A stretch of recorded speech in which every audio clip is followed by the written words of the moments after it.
In our last video, we connected and tested our processor. In this video, we're actually going to install our processor and battery pack into our robot. To install the processor into the robot, you're simply going to take your 1-inch piece of Velcro, stick it to the back of the processor.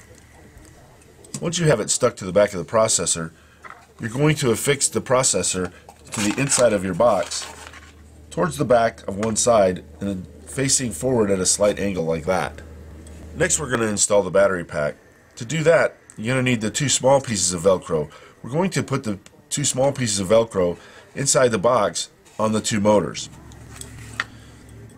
Once you've placed your Velcro in, pull the tape out, and then you're simply going to place your battery pack down on top of the Velcro like this. Press firmly, and you've got plenty of space to hook up your battery.